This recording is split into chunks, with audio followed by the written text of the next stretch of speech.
Hey, you want to know how to enable and use voice typing on your new Samsung Galaxy S26, S26 Ultra, or Plus in the quickest way possible?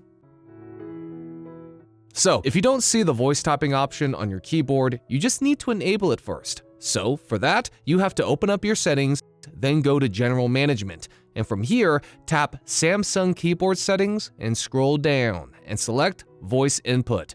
And now, from this page, you have to choose either Samsung Voice Input or Google Voice Typing.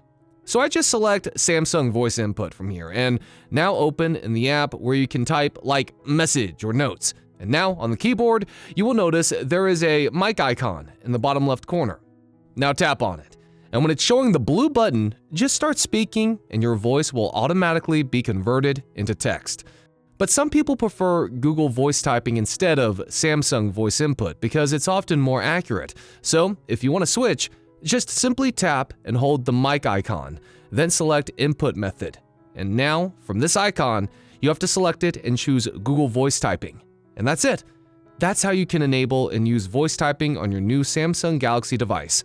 I hope this guide helped you a lot. Thanks for watching.